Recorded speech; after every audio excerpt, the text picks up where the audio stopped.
Hello, everyone, and welcome to our webinar today, Navigating Mental Wellness with Angela Tiru and Destiny Davis. I'm so excited for this webinar that we are hosting in Mental Health Awareness Month in May, and we're really glad that you joined us. Super excited because both of these ladies will be at our on-site TSW Summit in Atlanta this summer. So this is kind of an appetizer of more that they will be sharing in the summit itself. So, without further ado, I am going to hand it over to Angela to begin the talk today. And she is going to be leading a discussion on the prediction trap, why the patternless nature of TSW rewires the brain. And Angela is a professor of psychology at the Connecticut State Naugatuck Valley College. So, go ahead and take it away, Angela. Hi, welcome TSW community. First, I'd like to thank ITSTAN for hosting this, especially in May for mental health awareness, and for Kelly Barta for organizing today. I'm Angela Tiru, a TSW caregiver and an academic psychologist.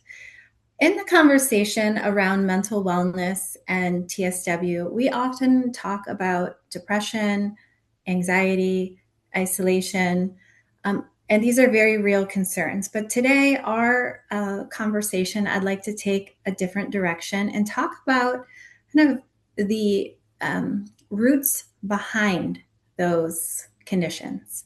And so I title this The Prediction Trap: Why the Patternless Nature, this unpredictable nature of TSW, rewires the brain. Next slide. So my why I'm here. TSW caregiver, my son here in the middle, he experienced TSW in 2020. And I know I don't need to explain to this audience the trauma of that experience. But I describe myself as an academic psychologist really as a professional overthinker. And so this is what still has me involved in the TSW community today, even though he is healed, thank goodness. The experience of TSW, especially in 2020 with the chaos of COVID and my father also passing away of cancer that year, I can say for certain that that experience altered me to my core, probably forever. And in some ways, 6 years later, I could say in good ways. So, although I'm a trained mental health provider and an academic psychologist, this firsthand experience and this firsthand trauma still sits at the forefront of my mind. 6 years passed. It's like a time warp. It doesn't feel like that much time has passed. And I think some of you guys can relate to that. So, thank you for having this discussion with me today. And let's take a different take on a discussion of mental health and TSW. Next slide. Let's start with a scenario. Two people. Person A, and let's think back to before TSW with eczema. Person A has eczema, mild to moderate, flares in the knees and the elbows. They know flares last about a week, maybe two. The flares are pretty predictable. They know it causes a flare. For example, swimming, all kinds of swimming. In the pool, in the lake, in the ocean, the skin is going to be unhappy. And they can predict this pretty well. So now imagine you're a high school senior. And if you're here in the East Coast of the United States, there's a tradition for high school seniors. It's called Beach Day. You skip school for the whole day. The whole class goes to the beach. It's a big deal and you really want to go. But it's also the end of the year, a bunch of big activities, graduation, prom, a lot of stuff are coming up. And so you as person A with eczema are trying to decide, should you go to beach day? Now person B, also with eczema. Also mild to moderate, mostly, but a few times it just went wild, crazy, severe, covered about 80% of your body. Not exactly sure why. Other times you've went swimming and didn't have a flare at all. But those severe summers, the summer just felt lost. You went swimming that time, everything just went downhill. It ruined vacation. It ruined every adventure, not just one beach day, but the whole summer. And so person B is also trying to decide, should they go to beach day? with graduation and prom and everything coming up. So if you think about these two people, and at the surface, for someone who doesn't really understand, would think, okay, well, they both have eczema. But the reality is that they are two different realities, right? Person A and person B are two different realities in this decision making and the impact that it can have. Next slide. And the difference between person A and person B is predictability, right? Person A knows if I go to the beach, my skin's probably going to be unhappy, but in about a week, I'll be better, just in time for graduation and prom. And I still want to go to the beach. So I'm going to go. It's worth it. The discomfort, I can handle it for a week and I'm going to go. Person B is under a lot more distress in making this decision if they should go, because the outcome for them feels much more unpredictable. Will it be severe? Will it last a week? Will they flare at all? Will it ruin prom? Will it ruin graduation? And so their decision-making process feels so much more stressful.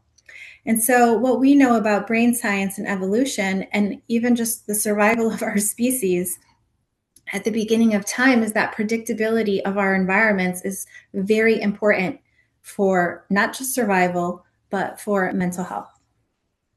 Next slide. So guess what, guys? We all know that TSW is not predictable, right?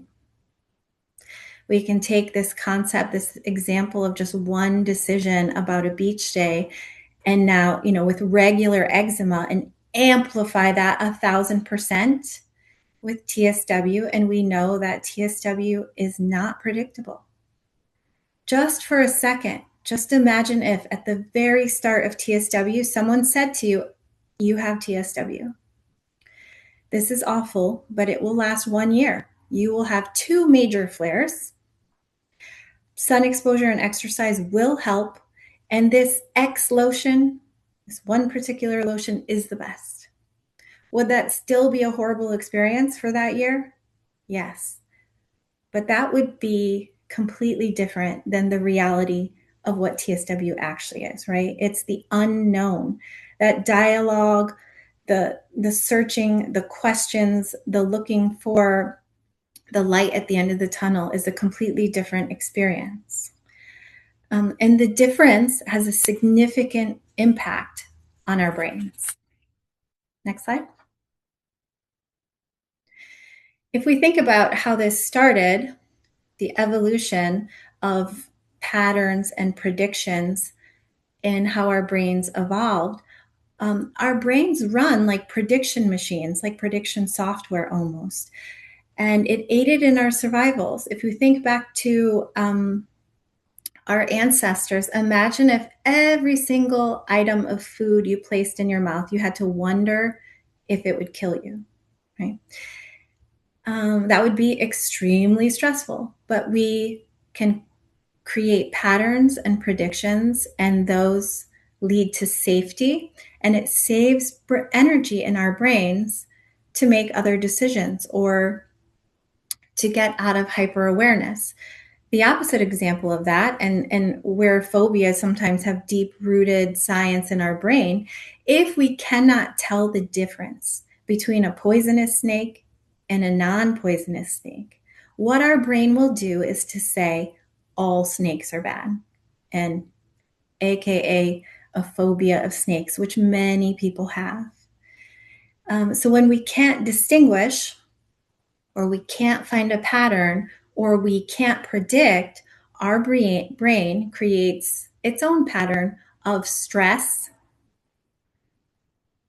in the name of trying to survive. Right? Next slide. So this prediction engine of our brain, humans as pattern seekers, we're biologically wired to find structure in chaos. That is what our brain is always trying to do. The evolutionary safety net, recognizing these patterns, the picture of the lion on the last slide, our brain will seek out novelty. So that sound of a stick cracking in the distance and knowing if that's a predator or not, if it saved our ancestors, then it would, through terms of evolution, it would survive. So the better our brain can be at predicting, the better our brain functions and the safer that you feel. So when we have predictable environments, then our brain is using less energy in that, amygdala survival response. But at the heightened stress state and constantly searching for a pattern and constantly searching for a prediction, we are stuck in survival mode. Next slide. So, what does this mean? And what does it mean for TSW? So, no structure, no patterns, no predictability equals stress, right? Stress over a long term, especially unpredictable stress over long term, is trauma.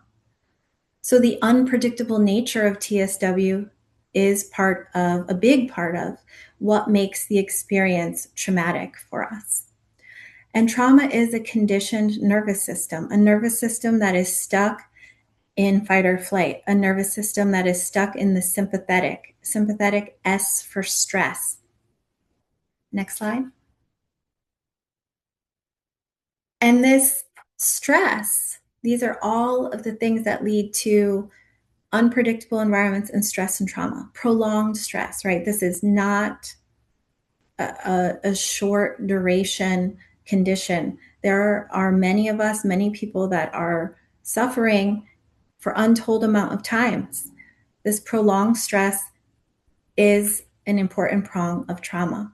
Another part is the lack of support, unpredictability in finding support. If I go to the doctor, will they be helpful? Will they make it worse? Will they make me question my decisions? If you're a parent, you're often scared, will I be threatened with DCF? The lack of support, especially from symbols of power and authority, physicians, the medical system, is also that unpredictable nature of that experience leads to the trauma of TSW. Social isolation. We know that social isolation, even outside of TSW, has significant impact on our health and our immune function and the inflammation within our body. So social isolation, there was a study that social isolation is comparable to smoking a pack of cigarettes a day on our health. And just a seed, a caveat of something that we'll talk about a little bit later and also at our TSW summit is that in terms of social isolation and the positive impact of it, the resilience, we've learned that if you have two people that have both had similar traumas and one person recovers and another person doesn't, what can be a significant difference between these two people? And it's having that support system, even if it's just one significant pillar of support, that person that makes you feel seen, that makes you feel heard, that makes you not feel isolated. We know that having a meaningful conversation, that having prolonged eye contact, that a hug, that social connection increases oxytocin and other anti-inflammatory signals for our cells that helps us feel temporarily more safe than we did before their presence. And another significant impact of the unpredictability relating to trauma in TSW is that threat mindset, being stuck in hypervigilance. This is the actual process of just searching for patterns, even if we're not aware of it. The last time I used this lotion, it helped. So will it help again? Then suddenly it doesn't. You use it, now it makes it worse. Should I shower? Should I not shower? Usually in the summer, I'm doing a little bit better, but suddenly I'm not. How come? And so when you're constantly searching for either a trigger or some type of consistency that keeps you in that hypervigilance, and that's also a part of this pattern and predictable relationship with TSW and trauma. Next slide. So, how does trauma affect the brain? And when we say trauma, we want to make sure that we're keeping in mind this unpredictable environment, right? How does the trauma of our skin, the unpredictable nature of how our skin is responding, and this whole roller coaster of TSW, how does it affect the brain? Next slide. A couple key points. Sometimes it's called the chronic illness betrayal, right? We all feel like our body is betraying us in any chronic illness or TSW or long term impact. It feels like our body is betraying us, like the rule book was just thrown away. So, one of the first steps in altering or the brain rewiring into a consistent or chronic stress response is this breakdown, this feel like your brain and your body is betraying you, that the rule book has been thrown out, that there's no compass, that there's no predictability. That's kind of the first domino that falls. Second, we start to have this false hope cycle, sometimes called learned helplessness. When you can't find a pattern, when you can't find the predictability, you no longer feel safe in your environment. Your ability to control your environment goes down. Without safety and control, the stress response stays on, it stays high. And then the third domino would be that hypervigilance, right? That always on, always in stress mode. The cortisol is high, the HPA axis is the stress is stuck in the on position. Next slide. In the brain, the two significant counterparts, if you will, would be the amygdala at the bottom and the prefrontal cortex in the frontmost part of your brain. Well, when your stress response is constantly on, the part of your brain that takes over is the amygdala. The amygdala sometimes is described as the detection center of the brain, the reactionary part of the brain, the emotional part of the brain. And this part of the brain, when it gets stuck on, the amygdala, it alters the HPA axis. It alters our body's biochemistry. It increases stress hormones. You will always feel easily startled, on edge, reactionary. You'll feel unsafe, hypervigilant. You'll run worst case scenarios through your mind. You'll be kind of stuck in an anxious state. Some people describe an anxious brain is stuck in the future. All of the what ifs, a depressed brain is kind of stuck in the past sometimes, the woulda, coulda, shouldas. And the amygdala emotionally can keep us there. And so you're running worst case scenarios, you're ruminating thoughts. And this constant stress has the cells in your body in an inflammatory state, right? They're signaling stress response, and the inflammation is systemic, it's in the body and in the brain. In normal functioning, stress would be turned on when necessary, but the prefrontal cortex, the front part of your brain, the logic center, would calm that stress when the peace part of your nervous system balanced everything. Parasympathetic, P for peace, P for prefrontal cortex, lots of P's. That's how I remember it. That those are the balancing parts that quiet the amygdala. Next slide. So this is an overview of what we just talked about. The HPA axis, the chronic unpredictable stress keeps that on. The amygdala is hijacked. You're stuck in fight or flight.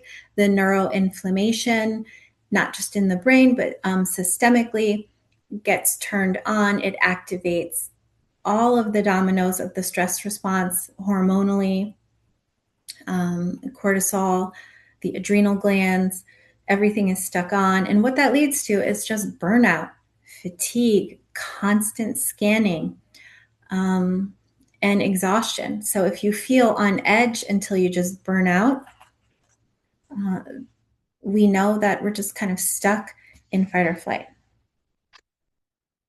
Next slide.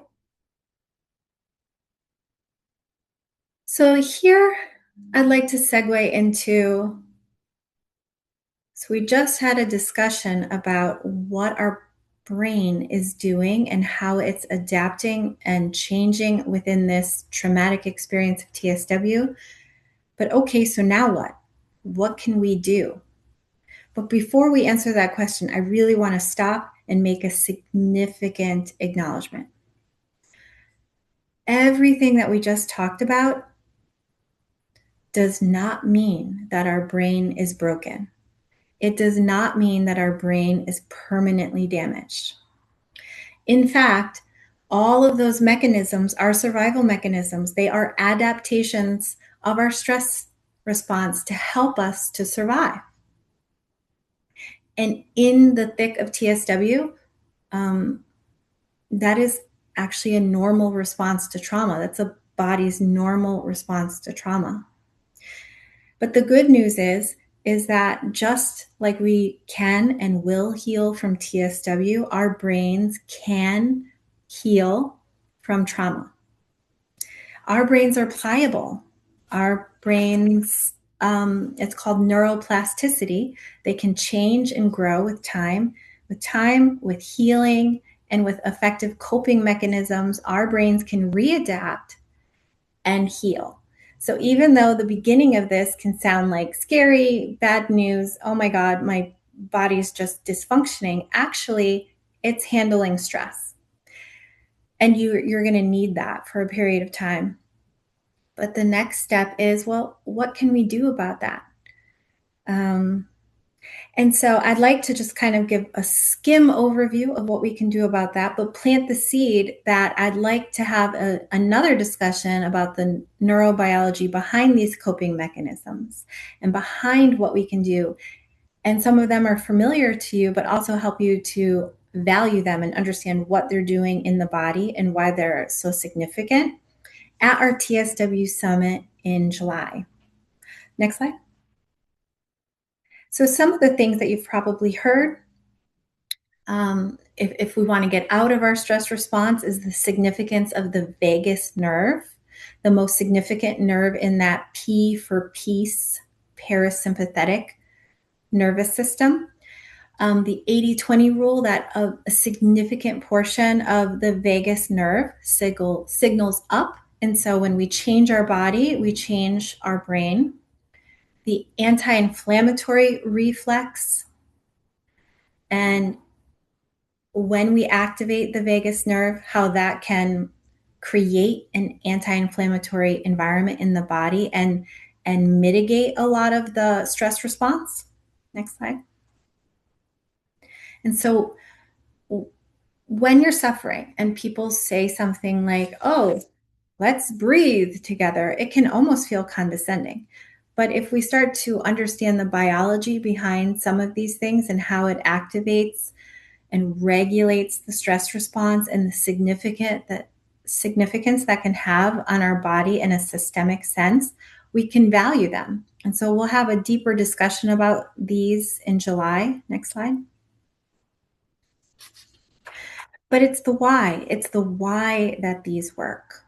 The physiological sigh, an inhale, a deep inhale with another tiny sip at top. A long, slow exhale. Sometimes this is called a lion's breath because you inhale and you make sure that the characteristic that the exhale is much longer than the inhale immediately activates the parasympathetic nervous system. Box breathing, where you breathe in for 4 seconds, you imagine a box, and then you hold that breath for another 4 seconds, you cross the box in front of you, you exhale 4 seconds, and then you hold that again across for another 4 seconds. This box breathing is another way to regulate your stress response, to turn it down, even if just temporarily. These aren't going to heal your TSW overnight, but they are going to take you out of fight or flight temporarily. The more that you do them, the more you're signaling to the body that you have control, that you can create safety for yourself, that you can take yourself out of fight or flight. There are other measures that we're going to talk about: cold exposure, humming. The vocal vibrations are also another quick way to access the vagus nerve. Mindset, the glimmer practice, leads to resilience, takes you out of hypervigilance. Next slide. There's so much that we're going to talk about and how these can help. We know that biologically, that human connection oxytocin, we know the impact of what's called BDNF, brain-derived neurotrophic factor, that's also signaled by the vagus nerve. But we're going to have a deeper conversation about what these coping mechanisms are and how they work and how we can heal our brains, rewire our brains as we're healing our bodies from the trauma of TSW. So I look forward to seeing you guys in July, and we have some questions. We'll switch over. Thank you so much for that, Angela. That was so good. And I can't wait to hear more about the biology and really understanding tools that we can use to help our bodies calm down. I mean, it makes so much sense and resonated a lot with me and my own journey through TSW. So thank you for that. We are going to move into now having Destiny answer some of the questions from our community that were posed when we were talking about hosting this webinar.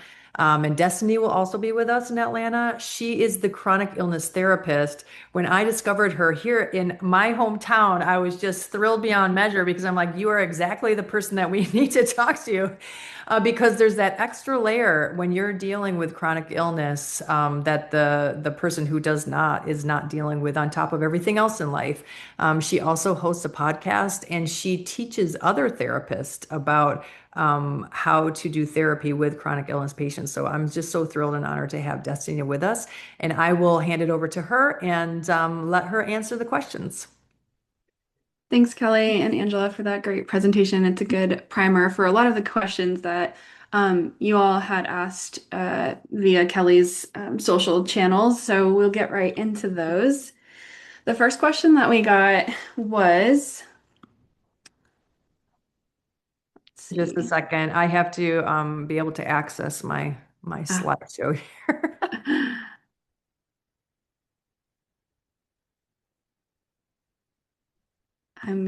I think I have it as well. So while you're flipping through to it, the first question is how we can deal with the trauma when it's not behind you yet, and you also don't know when you might flare up again. So as Angela was talking about, the unpredictability of really all chronic illnesses, but this one in particular, especially when there aren't a lot of medical answers, it does really increase the traumatic responses that we can have. And so part of it, I think part of the answer is actually in the question, which is a little bit of this ability to sit with both things are going to be true, that you can be starting to rewire and do things that are good and healing for your body, even while you're still dealing with this condition, not knowing where the medical answers are going to come in. So kind of just naming that, healing from medical trauma is a little bit different than maybe traditional single event trauma work where there was this one thing that happened and then there was the aftermath of that thing, and then you can kind of fully process and integrate that and move on. And again, to not be too repetitive here, the unpredictability here is what causes the ongoing issues. So one thing we can think about is distinguishing what's in your present and what's happening right now, what's happened in the past, what's happened right now, from what you're anticipating happening. That starts to slowly bring in some safety signals to your body. When we start to look for these little areas of okay, I'm not in a flare up right now. I might be tomorrow, and I'm going to deal with that when tomorrow comes. We're not trying to toxically positively think our way out of this. We're just trying to be able to pay attention to any element of like good or positive or neutral things. Since our body is in our mind, it does tend to be scanning a lot, as Angela had said. And one more piece to this question, building a relationship with your body that isn't just based off of TSW is really important. This can consume us, and chronic illnesses in general can consume us, especially because you are searching for answers, and that does take a lot of time and effort and energy. But really having small pockets, several times a day, several times a week, whatever you can, where you're not thinking about it, you're not researching it, and you are engaging in something that is healing and to your soul, like things you enjoy, hobbies, getting to hang out with safe and trusted friends. All of that is really important that you do engage in those as much as possible, even when you are feeling unwell. And sometimes that can look like, again, knowing who you can call on to come to you when you're not feeling well. And we can talk a lot more about that at the summit as well, how to build community in that way. Next slide. After not working for years because of this condition, how do you start again? This is a really big question because there's a lot of layers to it, but I really wanted to address this here because there's a really phenomenal resource that a lot of people don't know about. It's phenomenal and there's drawbacks, and I'll explain that. Every state has something called the Vocational Rehabilitation Agency. This agency is federally funded and it's completely free for anybody to use if you have at least one disability, a documented disability, and that disability could include depression. A lot of people don't realize that. But if you have a diagnosis of depression or just any diagnosis at all, it doesn't have to be TSW, as I know that that isn't really put on our medical charts, but it can be any condition at all. And if you go to a vocational rehabilitation agency, they help people with disabilities find, maintain, and regain employment despite disabilities. So they'll help you figure out what accommodations you need in order to make your job feasible for you. They'll figure out what job, they'll do evaluations to help you even figure out what job you can do. They'll help you with resume building. They'll help you with, when you have that work gap, and you don't know how to speak to that. They'll help you with all of that. The downfall to it is one, if you don't have any other condition, then you wouldn't be able to receive this resource. And two, they do get really backlogged, and you have to be willing to reach out to them and follow up with them on your case. And when we're already dealing with such a large mental load around doctor's appointments and just getting by day to day, that can be an additional mental load that no one really needs. But if you are able and willing to do those follow-ups, follow up with your case manager and say, hey, where are we at on, getting this evaluation scheduled that we talked about, or etc.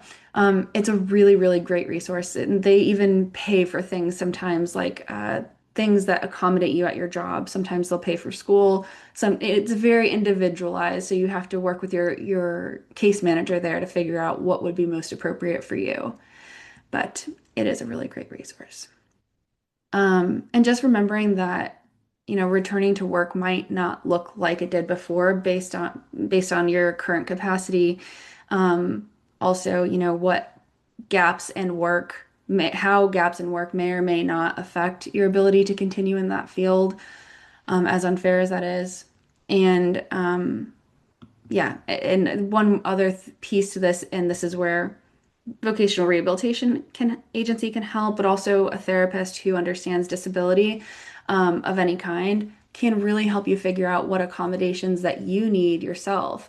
They can help you figure out how to pace yourself. They can help you figure out what you're capable of based on your current capacity, rather than you kind of constantly trying to just make yourself be capable of what you used to be capable of. It can be really helpful to have support in that. All right. After almost 3.5 years, I struggle daily with negative thoughts of, will this truly heal and how much longer do I have to suffer? How can I turn these thoughts into more positive ones during this journey to help my mental well-being? Well, I I work from a lens called acceptance and commitment therapy, and this particular practice is really good at helping people, one, not try to force any specific thoughts or try to guess or convince yourself if a thought is true or not true. In acceptance and commitment therapy, we don't really care if the thought is true or not true. We just care if the thought is impacting your ability to do the things that you want to do in life. Hang out with friends, work, um, you know, cook, um, journal, whatever it is that you have a goal for. Are your thoughts so loud and so difficult to bear that they are preventing you from doing the things that you want to do? So, a big part of acceptance and commitment therapy is one, figuring out what it is that you truly want. Sometimes we have a lot of other voices in the back of our head that have told us for years what we should want and what we should be working towards. So, in ACT, we like to really figure out one, what you want. And two, then we figure out how do you notice thoughts that you're having. And it sounds counterintuitive to notice a thought that you're trying to get rid of. But again, in ACT, we're not trying to get rid of anything because they're automatic thoughts. They're going to come up regardless of how hard you try to make them stop. So we allow them to be there, but they become the passenger on the bus rather than the driver of the bus. So it sounds something like this. I'm having the thought, I'm noticing that I feel like I'm never going to be able to work again. Okay, I'm noticing that thought. I'm giving myself some time and some grace to experience that thought. And then I'm coming back into my body, either through breath or through looking around the room slowly and gently and noticing where you are. I'm doing something to kind of ground myself in the present moment.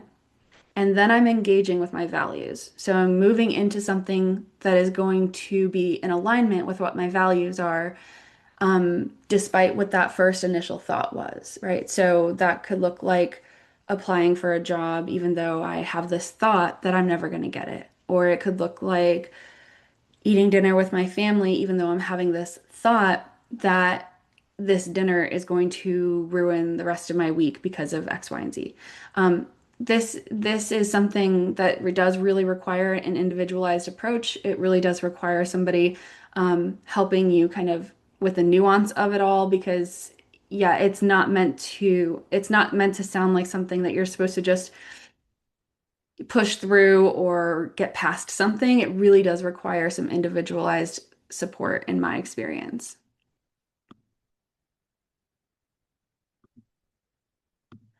Okay. Going through TSW, I have a fear of the unknown. Questions like, what is this? Is this permanent? Will I recover? And how do I cope with these feelings until I get better? Um, I think one of the most destabilizing parts of TSW is that you can't always get medical validation. So again, the dismissal, being misdiagnosed, having conflicting information from either doctors or just online, all of that really contributes to this kind of, inability to know when will I recover, how do I cope, how do I get better. So and also, I think if you are getting a lot of information online, you might also be seeing a lot of success stories, which is great. But without that proper support, that individualized support, you might be feeling like they must be doing something right and I must be doing something wrong. So we want to be really careful that we're not falling into that trap of like, we're not doing enough. We're not, we don't have the secret. We don't have, and we really want to lean on, okay, who, not just like who has cured themselves from this, but how have, and especially if you can find medical professionals who do understand this condition and they're talking about it online, that's really going to be usually your the most nuanced information that you can find that you can then really apply to yourself. Maybe rather than like one kind of influencer's story, which might be helpful in getting some hope and things like that, but their particular body is not your particular body. And it really is important to have some individualized help there. Okay, how can I get over the feelings of unfairness and trauma when no person is accountable for my suffering? And that's really, really hard. There's a lot of different ways that you might move through this. Some of it will depend on your belief systems, and what helps you move through feelings of unfairness. And I would say move through rather than get over, because get over has this connotation that you shouldn't be feeling this in the first place, and or if you should be feeling it, you shouldn't be feeling it for too long. We really want to move through, meaning feel what you're feeling. And it's true that there's no person accountable for this. And so you're allowed to be angry about that. You're allowed to feel the feelings that come along with that. But going back to that ACT framework, are those feelings and thoughts you're having about it preventing you from like taking the next step toward your healing or toward your career or towards whatever is important for you? If so, we want to get really comfortable with one, fear of the unknown, and kind of acknowledge and accept that we all have unknowns in this life. Just some are, we don't think about them as much, but none of us know the day that we are no longer going to be here. None of us know, there are things that I think we learn how to accept because it's so normalized. With TSW, because it's not normalized in our mainstream, it feels harder to accept. Um, and also I'll just say the word accept does not mean pretend everything's okay. The word acceptance means noticing what is in the present moment without judgment and without fighting it so hard. So if I feel like this is unfair, I feel like this is unfair, and that doesn't need to be fought. But be with it, sit with it, move through it, and then do the next best thing that is going to continue to get you towards your life goals and values. And if that feels like it's too simplified, that's because this really does require such individualized support. And so if I were working with somebody who was asking me this question in my therapy room, it would look and sound a lot different. The general advice is just that. It's just general advice, and it may or may not really feel applicable to you until we get into your specific circumstances.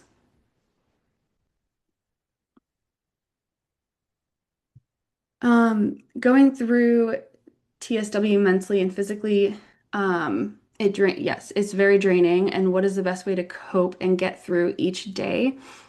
I don't want to sound repetitive, but it will really depend on what helps you get through each day. What helps your nervous system feel little moments of safety?